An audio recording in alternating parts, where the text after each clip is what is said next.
Bismillahirrahmanirrahim. Alhamdulillahi Rabbil alamin.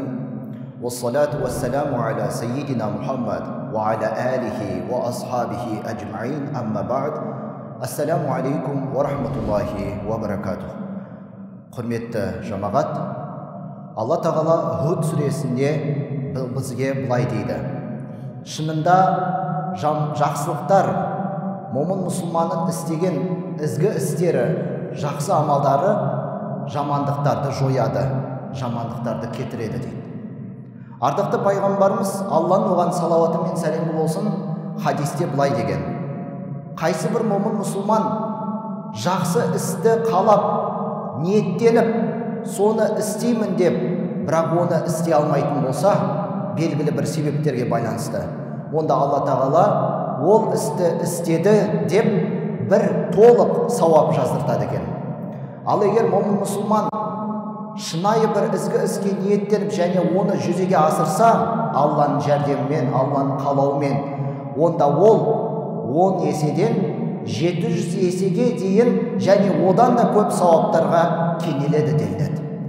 Қайсы бір мұсылман жаман істі істеуге бел буып, бірақ ол жаман істі істеуден бас тартатын болса, онда Алла Тағала оған бір сауап жаздыртады екен. Ал егер ол күнә істі істеп қойған болса, оған сол істеген бір күнәсына бір жаза күнә жаздыртады деп хадисте айтылған. Бұл хадис, құрметті бауырлар, Бухари және Муслимде келтірілген. Және ардақты пайғамбарымыздың мына бір сөзін еске алатын болсақ, ол хадисте адамдардың барлығы, әр адамдар қателесуші, ал қателесушілердің арасында ең абзалы ол тәубе етушілер делінеді. Сондықтан момын мұсылман ол үнемі әрдайым Аллаға тәубе ете отырып, ізгі іс істеуге ниеттеніп, және соны жасауға талпыну керектігін жадынан шығармауы керек екен. Сондықтан, құрметті жамағат, кей кезде әркім әртүрлі қателікке бой алдырады.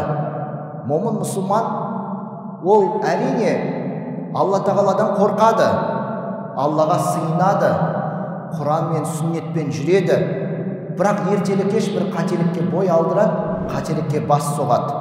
Сондықтан ол сәтте сол тығырықтан шығудың жолдарының бірегейі ол әлбетте Алладан кешірім сұрап, истиғфар етіп, тәубе ету және артынан жақсылық жасау. Өйткені жақсылық пен ізгілік жамандықты жояды.